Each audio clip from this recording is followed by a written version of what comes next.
Hi, I'm Larry Gifford. I have Parkinson's disease. This is a special Parkinson's Awareness Month episode of When Life Gives You Parkinson's. Today, I chat with Jimmy Choi. And the first time Jimmy and I spoke, I was thinking about doing like this 5 questions things for everybody at the end of the interview. And I always forget to ask people the 5 questions, but I remember to ask Jimmy those 5 questions. And so instead of ending this episode with that, let's kick it off with those 5 questions. All right, knowing what you know now, what advice would you give someone who's diagnosed with Parkinson's today? Educate yourself, but don't over-educate yourself. Great, okay. That's great advice. What are the 3 words you would use to describe your Parkinson's experience? Can I swear? Sure. It's shitty, it's rewarding, and it's educational. Yeah. What is the one thing you'd say to a caregiver or care partner of someone with Parkinson's? Please be patient. That's good, yeah. If Parkinson's was a person you bumped into on the street, what would you tell it? I would probably say, watch where you're going, buddy. Get out of my way. I've got places I need to get to. I love that. And finally, what do you look forward to in your future with Parkinson's? I look forward to the next challenge. Each Wednesday in April, episodes featured new interviews and never-before-heard bits of interviews that I've collected over the past 2 seasons. From people with Parkinson's and their advocacy to the leaders of Parkinson's organizations around the world that we're counting on to support us in our journeys and help drive research for new treatment options. These are the keepers of hope, the difference makers, the believers. They know you can lead a great life today with Parkinson's, and that tomorrow, no matter how far in the future that may be, we can all live lives without Parkinson's. Jimmy Choi's Parkinson's journey took him from rock bottom to competing on American Ninja Warrior. This may be difficult for him to grip. You can see the tremors in those hands. There he goes. Come on, Jimmy Choi. Woo! Nice grab. Well, he's a very fit 5 feet 8, 165 pounds. And what an accomplishment if he can make it through this obstacle as well. Come on, Jimmy. Hold on. And he's done it! Jimmy Choi defying the odds. I first talked to Jimmy in February of 2019. Months later, we would meet in New York City as members of the Michael J. Fox Foundation Patient Council. The first part of today's interview is from the first time we ever talked to each other. The back half is from a week ago. We get into coronavirus, DBS, and more. One of the running themes of any conversation with Jimmy is food. He loves it. I love it. So we talk about it a lot. It comes up from the get-go.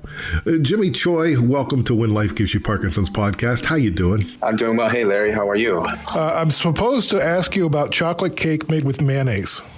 That is the best thing ever. So what is that about?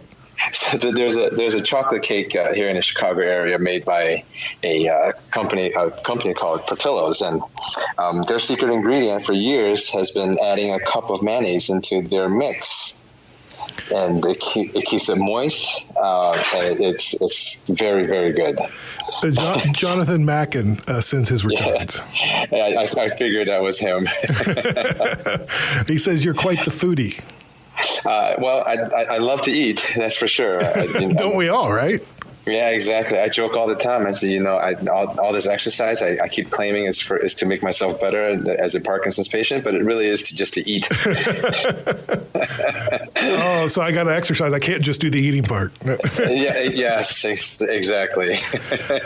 All right, Jimmy. Well, let's dive into this. I want to start with you, with where you were born.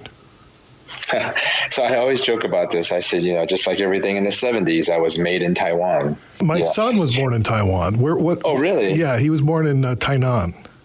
Okay, I was in Taipei. Okay. I love Taipei, by the way. What a beautiful city. It is. And the food, man. See, now you got me hungry just thinking about it.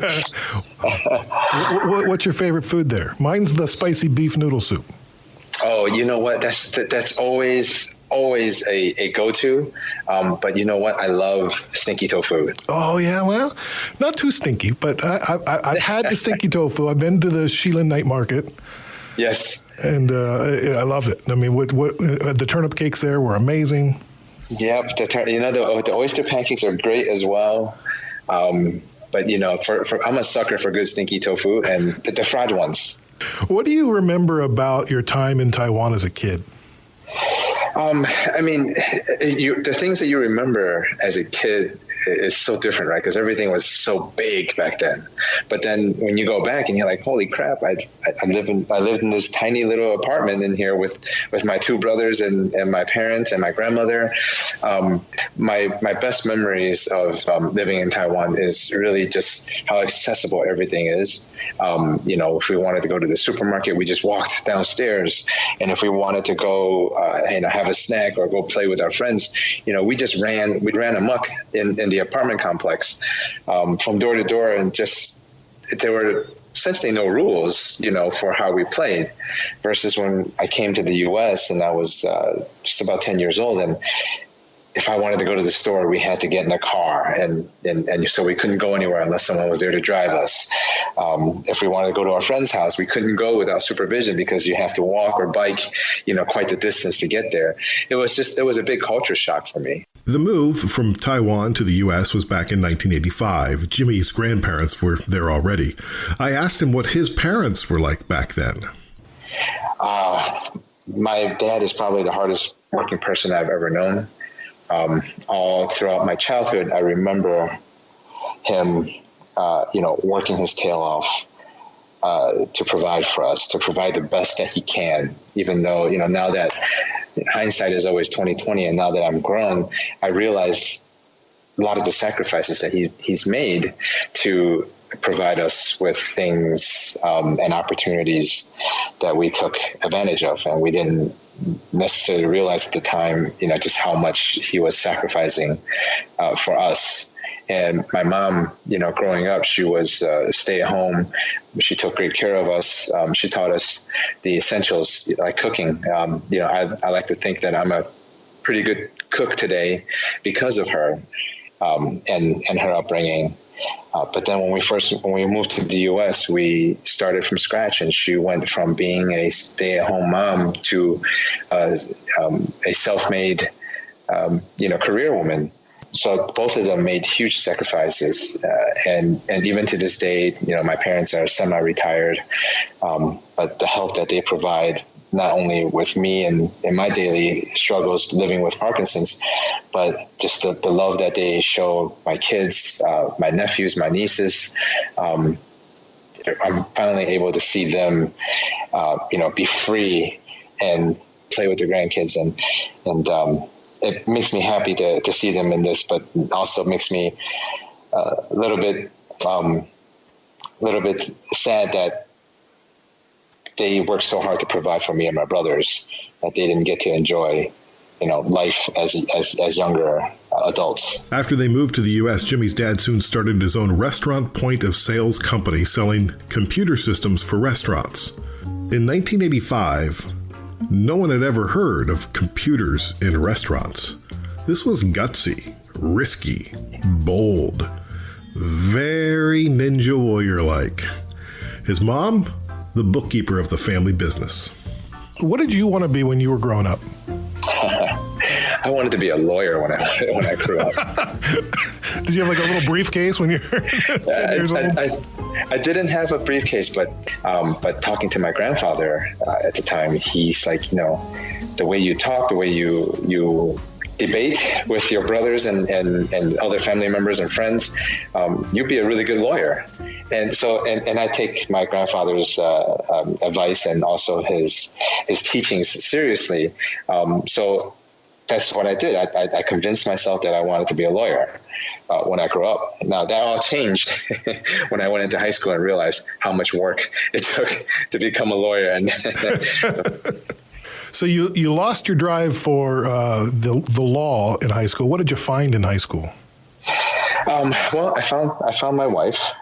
She's a high school sweetheart of mine. But I think what I did find was that I really enjoyed dabbling with computers.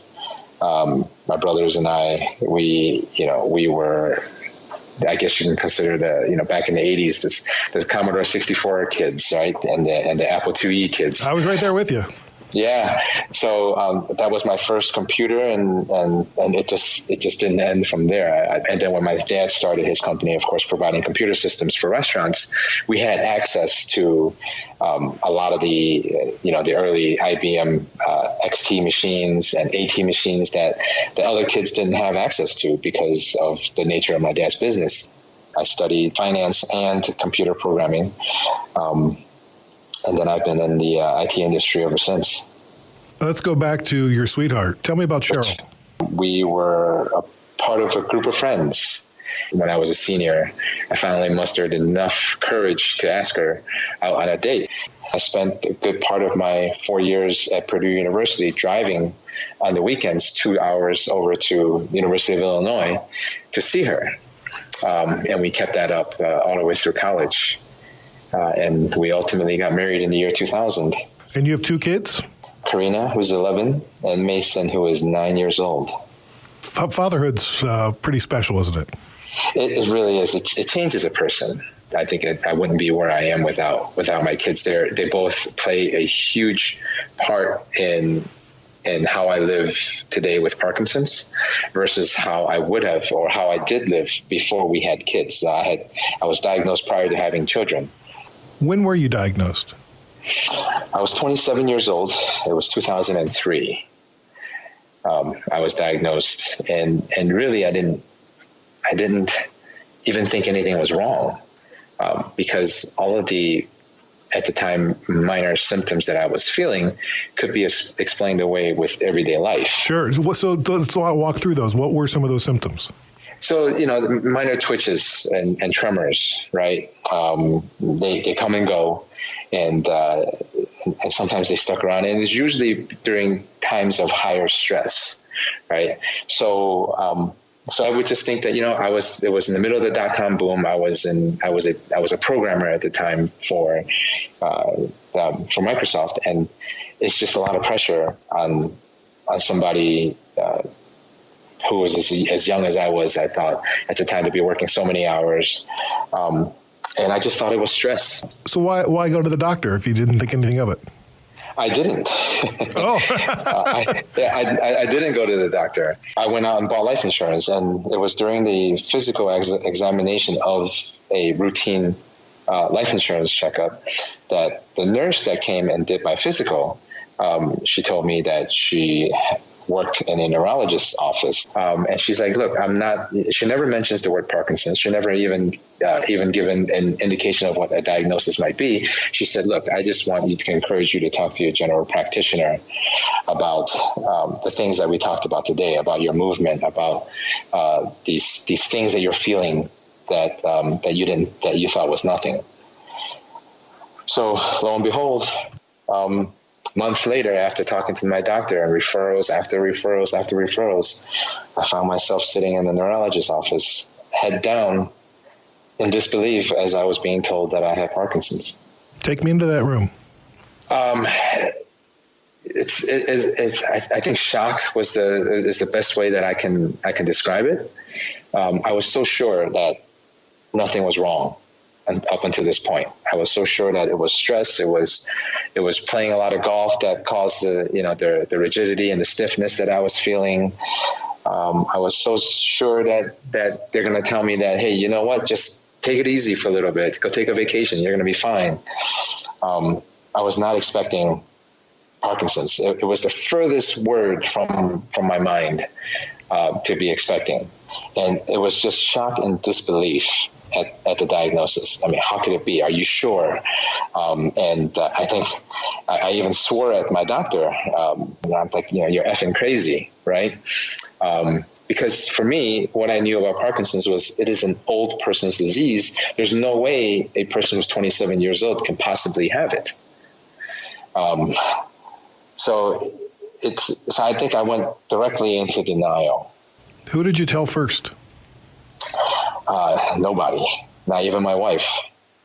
I kept it from her for a good 3 months after my initial diagnosis. Wow. So you just held on to that. What was that like? What was that like going through every day, just having that secret? It slowly burrowed its way out from the inside, because now I've come to the realization of the diagnosis. Then now everything that I was feeling is all of a sudden being amplified. Anything that was not normal in my daily life, I'm thinking, is this the Parkinson's? Is this the Parkinson's? Or is it just something else? And ultimately, it just started to just dig and dig and dig. And I came to the point where I agreed with my doctor that I would try to take medication and see if I can continue to live the life that I know by masking a lot of these symptoms. And it was at that point that I finally had to tell her, because then she'd be wondering, well, why are you taking these medications and what is it for? So only until then was just when I decided I needed to tell her. What was the fear that you had? It was a fear of the unknown, really. I was 27 years old. To me, I have a whole lifetime ahead of me. And we, Cheryl and I were talking about kids at that time. And I'm like, well, how am I supposed to raise a family living with Parkinson's? Because the first thing you do is your mind takes you, fast forwards you to what you think you know about Parkinson's, right? Which again, in my mind, it was it's a disease for an old person, and it was a disease that robs you of your ability to move and Cheryl would have to weigh it on me hand and foot, and she'd have to care for me. And since I was diagnosed at such a young age, would that happen sooner or later? I just didn't know. And that was my biggest fear, was just not knowing what's going to happen. Yeah, I think that uncertainty is what gets us all. Like I went there too. I flashed forward into the future, and I'm like, I don't want to be a burden to my family. Absolutely. And one of the hardest things that I did for myself was I walked into a support group. And I walked into a group of advanced patients with Parkinson's and people who's had it for 30 years or more. Right. That's shocking. It really is. And that really scared me. And I think that's one of the reasons why I went into even deeper denial and just closed myself off from the disease, period. I simply ignored it. I took the pill. I never went back to my neurologist, didn't even do research on the disease. That pamphlet that they gave me, the booklet that they gave me the day I was diagnosed, never had a crease in it because I never opened it. Okay, let's go back. You're sitting Cheryl down to tell her what's going on. Well, how's that conversation go? From what I recall, it was pretty casual. I sat her down and I said, hey, I've been going to the doctors and this is what they're telling me, that they think that I've been diagnosed with Parkinson's. And it was a shock to her. She's like, what the, what are you talking about? I think if I take this pill, I'm going to be just fine. We're going to continue with our plans, raise a family. We're going to move forward with career plans. What do you think you learned about yourself during that time? I essentially confirmed what everyone else knew, is that I was stubborn. I convinced myself that one day I'm going to wake up and my doctor's going to tell me that, oh, I'm sorry, Mr. Choi, we made a misdiagnosis. You actually have a tumor in your head that once we remove it, you're going to be perfectly fine. Now think about it this way. Think about this, what I just said, right? Think about this. I'd rather have a tumor in my brain than Parkinson's. And that's my thought process, was one day they're going to tell me that they found a tumor in my brain and that was better than having Parkinson's. Well, I'll tell you, I've talked to my wife about it. I've said, I'd almost wish this was a deadly disease, because then I'd know what to expect. You got 5 years. All right, let's make the best of these 5 years. You know what? You and I are a lot alike. Because along with that denial came depression a little bit further down that first 8 years, and And I'll be honest with you, at one point I remember thinking to myself that this really isn't the life that I intended to live. Yeah. I never went as far as thinking about taking my own life, but I went as far as thinking that, if I died, it wouldn't be so bad. Yeah. Yeah, I've been there. Yeah, like if I was in a car accident, and I died, oh, well, you know what? That's not bad. Maybe it would free up my wife so she could live the life she expected. Absolutely. And during those 8 years, there were moments where I know that I was not myself. Like for example, what? When Karina was born, my first child, I would lose my temper and just scream at her.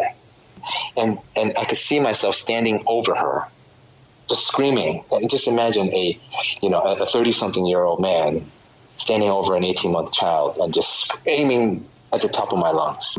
I was angry because, she spilled a little juice, no big deal. But it was hard for me to clean up that juice because it took a lot of effort for me to have to clean that up.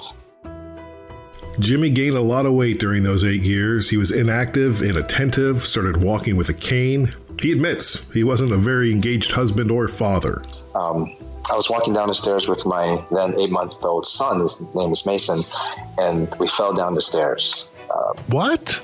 Yeah, the two of us fell down an entire flight of stairs. Oh. As a dad, that's got to be. It's a nightmare. It is. It really is. And the other worst part about this is that my wife and my daughter witnessed the fall. Oh my God. They watched as we tumbled down these stairs. Thank goodness Mason was okay. He was fine. But that was my moment. That was my rock bottom moment. I had to make a decision then and there what I was going to do with my life. Am I going to try to be the dad and the husband that my family deserves, or am I really just throwing in the towel? And you chose? I chose to make a better version of myself from that moment on. And the first thing I did, remember that booklet and that pamphlet that I said I never opened? Yeah. I opened it up. Good for you. I opened it up and I went online, and I think all of us did this at one point. We all did this. We all opened up the internet browser and we typed in the words, "Find me a cure for Parkinson's." Mm-hmm. Because it's out there. We're going to be the ones to find it, right? Right. But lo and behold, what I found was that's not the case. There is no cure for Parkinson's. What I did find was that there are people in China and Russia that would gladly cure you for if you wired them if you wired them $10,000 in advance. But then they have a cure for you, right? But only those people that I found. But clearly those were scams. But what else I did find was really the start of my calling, and that was to participate in clinical trials. I found trial after trial after trial that was available out there that they were starving for participants. Yeah. They were trying to fill these trials for 8, 10, 12 months, and they can't get people in it. I'm like, well, why not? Why don't people want to sign up for these things to try to help find a cure? So, going back to, remember I told you I had the mentality of if I died, that wouldn't be the worst thing. Yeah. I took that mentality into clinical trials. I said, you know what? I would sign up for the riskiest of all trials. And if they gave me an experimental drug or a procedure and it killed me, I gave up my body for the better of research, and I didn't have to live with the disease anymore, and that wouldn't be the worst thing. How'd your wife feel about you doing all that? So I never told her that part about there you go again, keeping secrets from your wife. Yeah. That never ends up well. And you're right, it doesn't. How did you go from clinical trials to running marathons?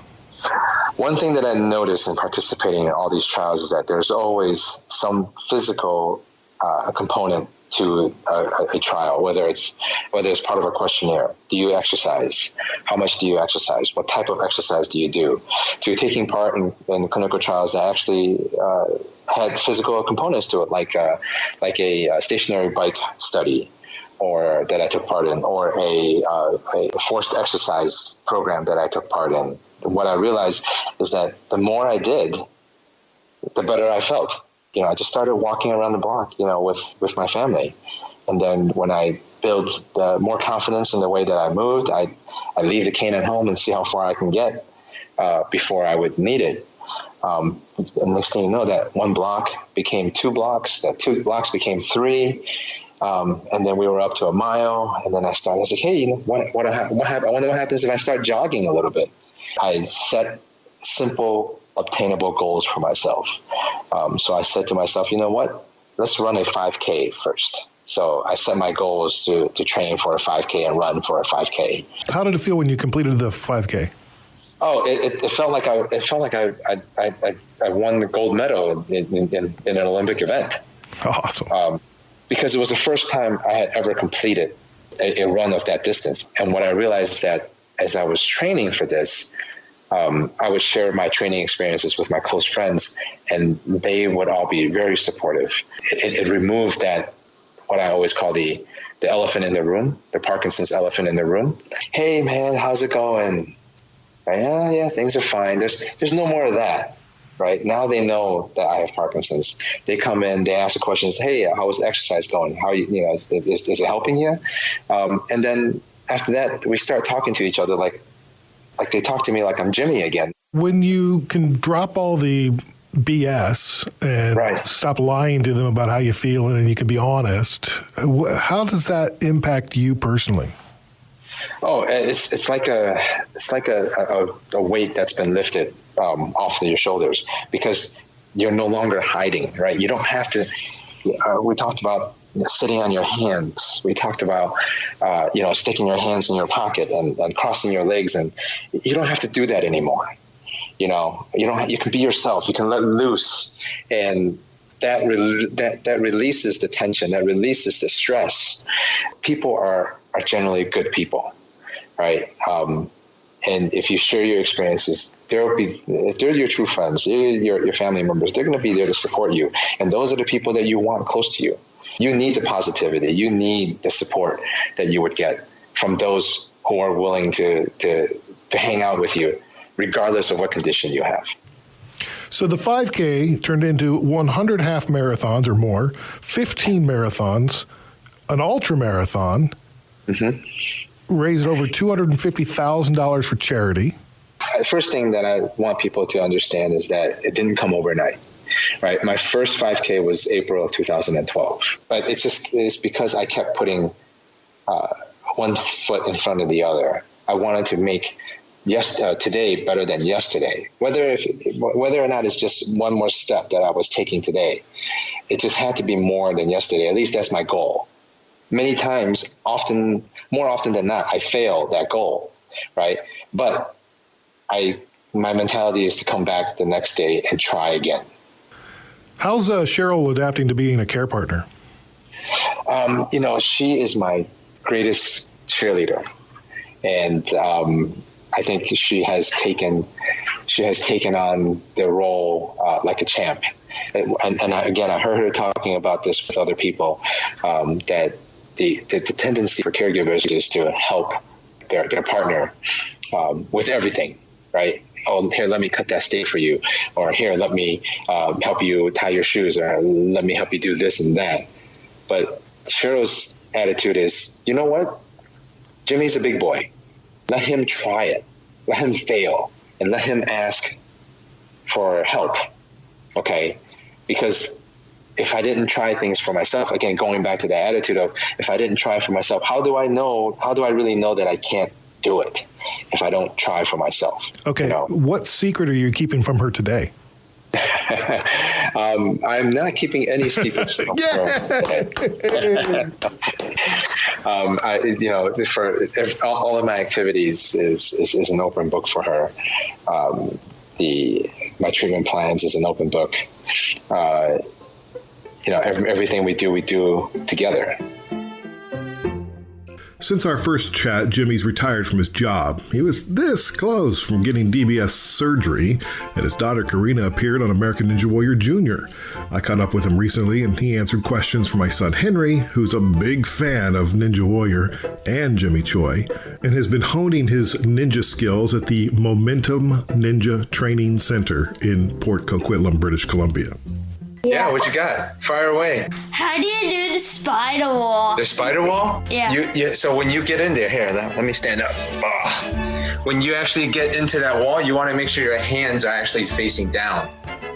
Yeah. Okay? This way you get more power to push this way than you do if your hands are up here. Yeah. And this also, if you start sliding, you can just jam your forearm right into that wall too. It gives you a more gripping area. Yeah. Okay? And then also wipe your feet down before you get in so you can stick to the side more, because that's the only part of your feet that you're using is the front half of your feet. So you get in there, hands are down, and just push out. Wow. It's really all about where your arms are, pushing out, so it's your triceps. Okay. Okay? So to work your triceps, if you do push-ups, put your hands close together. And then that really works those triceps. Right here. Oh, that's kind of cool, right? Okay, because when you do regular push-ups, your hands are out here, right? Yeah. Move your hands closer. You can try it, getting on the ground. Try it. You'll really feel the triceps here. Okay, so it's like this. Like almost, yep, just like that. Now try to do a push-up. Watch out for that box. Now go all the way down. Start on your knees if you have to, but you got to go all the way down. Okay. All right. You're getting like special ninja training. Why do you like Ninja Warrior? What do I like about it? I like that everything is hard. Just because you're failing and you're falling all the time, I fall all the time. I'll fall 100 times before I get an obstacle right. Yeah. Just like your dad, I live with Parkinson's, and really challenging ourselves is really important. So every time I fail at something, I'm learning something new about my body and how I can really work and try to get better. Yeah. Huh. So now Karina's your daughter, and she's doing ninja training. Yep. She was on season 1 of American Ninja Warrior Jr. Whoa. Did you guys know that? I didn't know that. No. Hey, check it out. She's so fast. Go. Hit it. Oh, she got it. Yeah. How did we miss that? I don't know. See how close that is? So close. It's amazing. Oh. That was so close. You taught her well, Jimmy. I had a bunch of training was coming up. Then they got all cancer. I know. That's too bad. Hey, you know what? You've got a door frame there. Sorry, Dad. You can climb on the door frame and do pull-ups. That's right. Oh, God. That's hard. Do it. So if you look on the door, the top of that door, Yeah.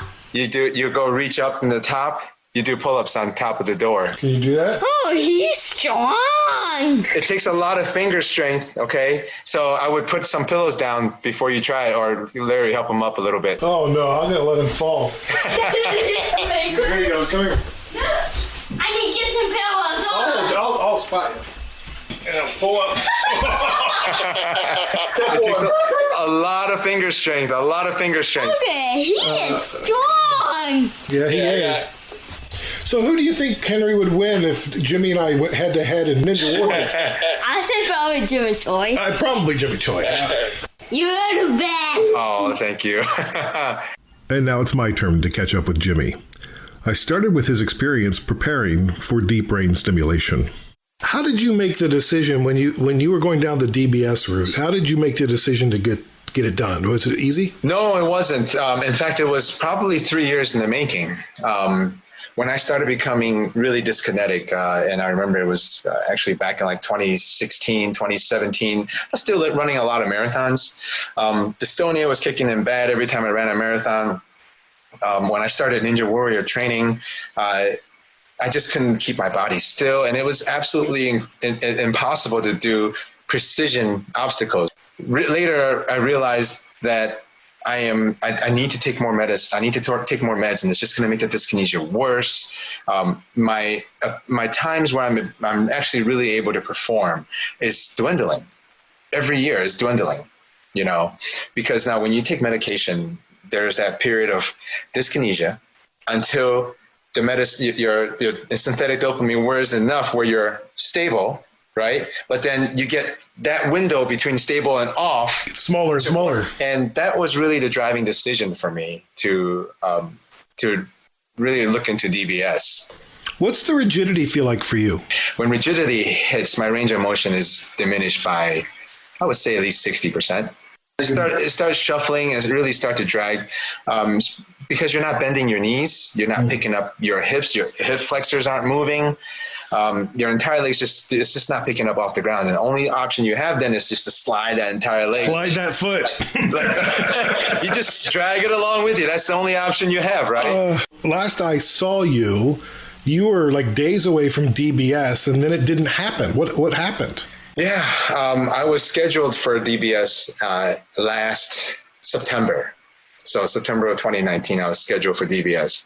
All the paperwork was done, all the approvals were done, insurance, everything was done, and I'm ready to go. And then just right about towards the end of July, one of my good friends turned me on to this new tactile stimulation trial that's happening. And it's not even a trial, it's a pilot program, really.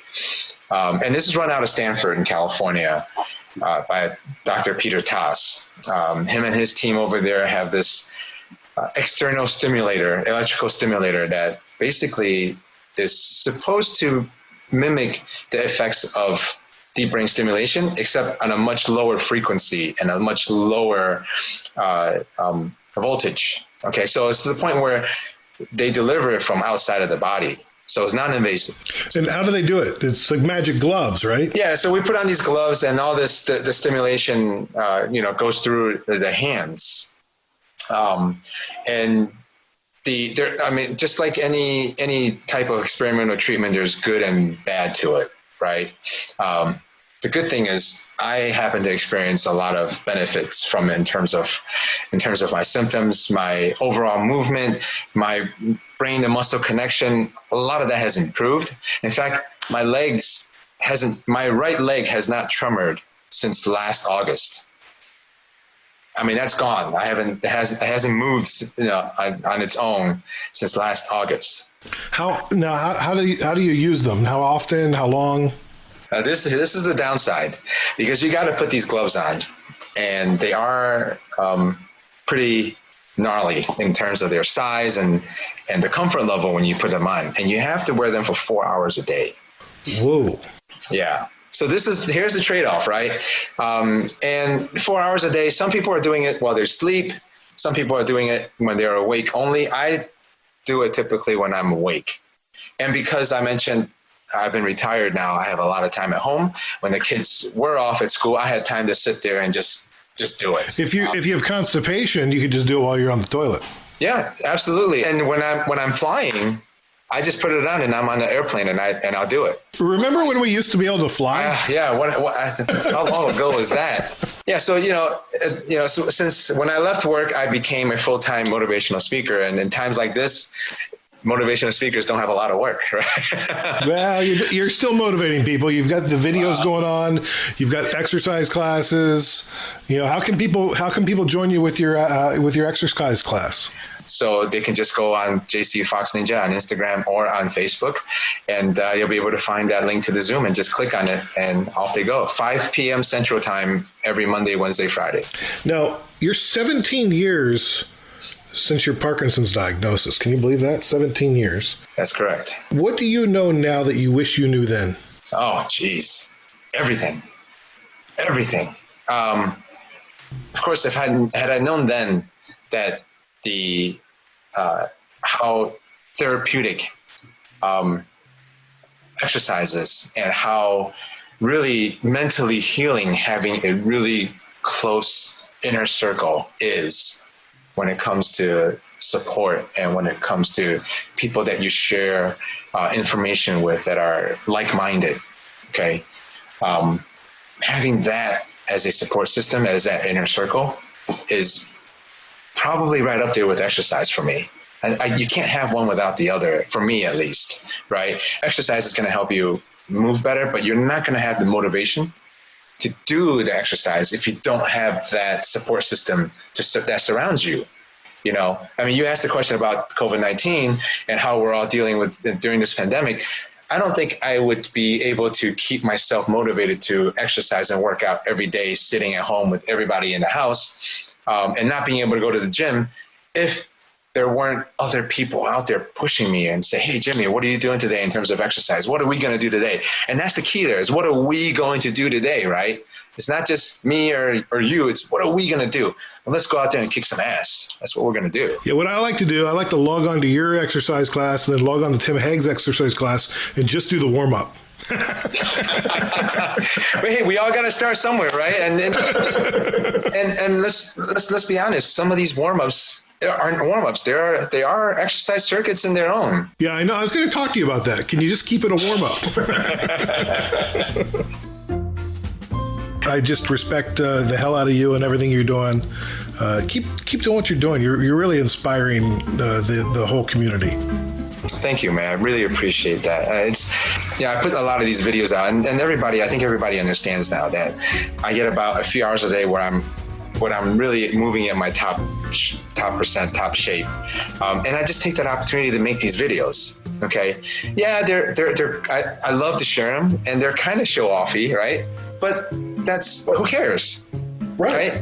I am showing off because it is an achievement for me to be able to do these things. I want to talk about coronavirus and how it's impacting you and self-isolation and you getting enough exercise. I worry about you, Jimmy.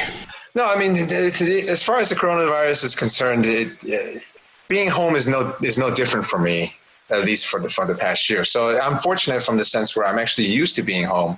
My wife still works. And I stay at home. I take care of the kids after school and things like that. So none of that really has changed other than that they're here during the day now. Right. And then there's e-learning. So e-learning doesn't take a lot of the day. But now, I find ways to keep my kids busy. I've been trying to teach my son how to cook lately. Well, you're a good cook. So what are you cooking these days? I make everything from Asian inspired to Italian inspired. Lots of noodles. Then I'm hearing noodles. Yeah, you've got noodles. I also make tacos, and I also make fusion tacos. So it's not just like your typical. Like I take oxtail, right, and I braise it Asian style. But then I use that as the meat for the taco itself. But I'll serve the taco traditional Mexican style with cilantro and onion, like no cheese, no lettuce, none of that stuff, right? But then I also make my own like guacamole mayo sauce to go on top of that, just to give it a little kick. And then for a little crunch, you throw some pork rinds on top. What I've been doing more because since I'm home more is I'm smoking meats now. So like I do a smoked chicken, or we'll you pull out the grill more. It's like I feel like it's just sort of like my happy place. Yeah. Well, unfortunately in Chicago it's been cold, so we haven't been able to get out much. I do have a smoker, and I'm anxious to start breaking that out. When we spoke and you were going to get DBS, you're like, I can't compete anymore on American Ninja Warrior. But now you're not getting DBS. Might we see a return of Jimmy Choi to American Ninja Warrior? You might. So if they will have me, I'm more than happy to make another attempt. Is Karina still competing? Oh yeah, absolutely. She's on the elite team. We both competed in the there's a National Ninja League, and we both competed in the World Finals in February before everything got shut down. So yeah, she's still going at it. She absolutely loves it. She's always hanging on this stuff back here that I've got in my basement. In fact, sometimes I wake up in the morning and she's got something set up, and she's like, "Dad, why don't you go try it?" And she's challenging me and pushing me. And I'll be honest, some of the stuff that she puts up, I can't do just because I'm like 3 times her weight. Yeah, I can barely make coffee in the morning, Jimmy. That's why you get those automatic machines. I'm challenging myself. I'm testing myself. Awesome. I'm holding the glass pitcher under the water, hoping I don't break it. Oh, man. Yeah, that drill of bringing your cup of coffee from the coffee machine, over to the table every morning? Earlier this week, I had bare feet, and I was doing that, and I burned my feet because the coffee just spilled out of the cup. Yeah, I've broken a lot of glasses because I dropped them. I've broken, I spilled a lot of milk. I spilled a lot of coffee, cartons of eggs. You name it. I've done it all. One other thing too, this whole pandemic has allowed me to connect online with more and more people. Me too. And I think that's a good thing, right? Even though we're all virtual, but we're having conversations that we otherwise wouldn't have. Well, we were having like them in 134 characters online. Yeah, exactly. But now we get Zoom is everywhere, right? Yeah. We get to have coffee with Tim Hague. How awesome is that, right? Yeah, how awesome is that? You can listen to him tell stories out of his book and get a little deeper into it, because now you have the anecdotes behind what's written in the book, right? So you get to you hang out with Kathleen Keto, right? Yeah. She does coffee time. She reads books and just tells stories. And we come up with stupid stuff like trying to break that world record. That was great. So tell me about real quick. Tell us about the world record. And now, are you in the Guinness? Is it officially a world record? Not yet. So to back it up, Bill Bucklew, myself, Peter Leach, and Eric Johnson, the four of us got together and how can, with everything being canceled for Parkinson's Awareness Month, how can we bring awareness to other people? And that's how we came up with the idea. And to be honest, the idea came up in the last week of March. So we're like, hey, how do we do this? Now, how do we do it with no budget? How do we do it with no marketing, right? Well, Bill's like, well, let me look around. So he looked around, he found this world record for number of people logging into an online exercise class. Now, the number there to beat was 100,000. Okay. Now, at the same time, while we were looking, we also found another record, which is the number of people doing an online exercise simultaneously. Okay. The number there was much smaller. All right. It was actually less than 1,000 to break that record. Fortunately, we didn't break the 100,000 mark for one record, but we have received enough videos to break the world record. Yes. We have 300 hours of video to comb through. So we have to organize it. We have to trim it. We got to prepare it. And then once we submit it to Guinness, which should be hopefully by the end of this month, that we're actually able to really submit it to them, then they have to review it. And they have to review all of that data that we send them. Okay, so in order for us to get the official stamp, it might be until July before we even hear back. Well, that'd be awesome. You inspired a lot of people. It was a blast to put together in 2 weeks. It was a blast to see all those people come in, and just looking at the data behind it, it was 7,000 people that tuned in. I mean, it was far short from the 100,000 that we were looking for, but with only a week of planning, 7,000 people tuned in. Many of them have no connection to Parkinson's. They just want to be a part of a world record. So I think we achieved a little bit of awareness spreading in that sense, because hopefully people left with a little bit more knowledge of Parkinson's. So, and the lesson here is anybody can do this. You don't need a budget. You can rally 7,000 people to do something. Yep. And that makes a difference. The more people we can connect with and we can tell our stories to, the better off it is for all of us. Yep. In a week and a half, anything is possible, right? Well, we will look forward to your basement videos. Yes. And of course, yeah, man, join anytime, Monday, Wednesday, Friday. I mean, you've been on a couple of times already. Come on back. All right. Join me. We'll have some fun together. Great. Thanks, Jimmy. All right, man. Take care. Jimmy Choi, a keeper of hope, a difference maker, a believer. Be inspired. This is When Life Gives You Parkinson's, a Curious Cast podcast written and produced by me, Larry Gifford. Our story editor is Dila Velazquez. Our sound designed by Greg Schott and Rob Johnson. We also want to hear from you. You can record a message for us at speakpipe.com/When Life Gives You Parkinson's. Our presenting partner is Parkinson Canada, parkinson.ca. One of the programs Parkinson Canada offers is confidential information and referral line, so if you have any questions at all, don't hesitate to reach out to info@parkinson.ca or call toll-free 1-800-565-3000. Parkinson Canada colleagues are there for you. They're great listeners and can answer questions on a huge range of topics. If you're interested in hearing more about people with Parkinson's tackling extreme athletic achievements, go back and listen to episode 6 of season 2, Parkinson's is an Extreme Challenge. It's from November 12th, 2019. Jimmy's on there, along with a couple other great friends of mine.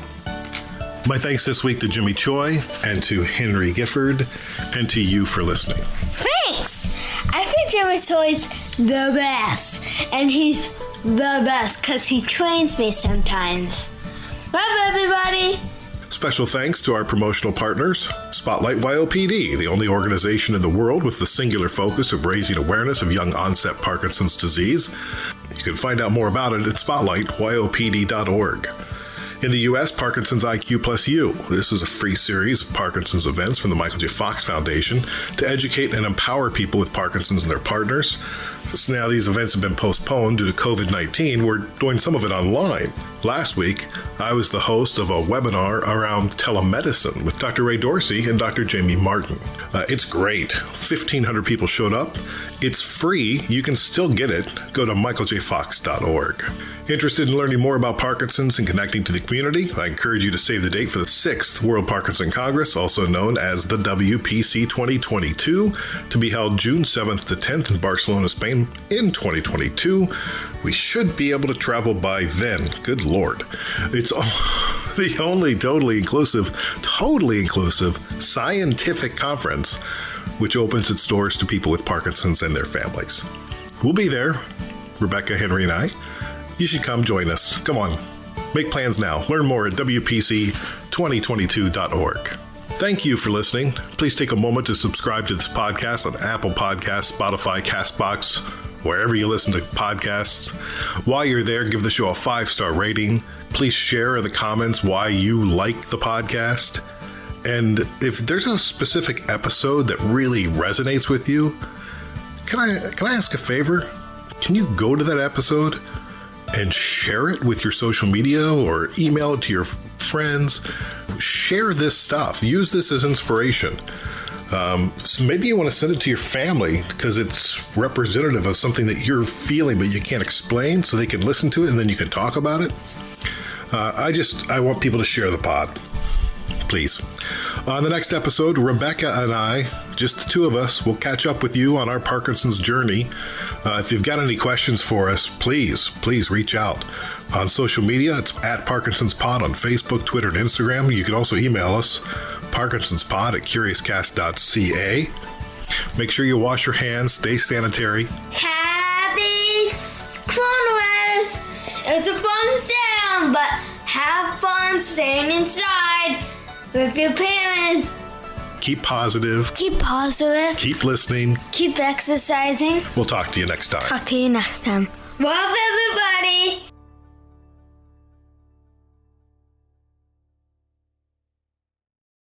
Canada may be known for its landscapes and friendly people, but beneath the surface lies a darker side of crime, history, and the paranormal. Since 2017, the award-winning Dark Poutine podcast has explored the shadowy corners of the Great White North and beyond, delivering chilling tales from a uniquely Canadian perspective. Hosted by Mike Brown and Matthew Stockton with over 300 episodes and fresh releases every Monday, Dark Poutine is your weekly ticket to the creepier side of Canada.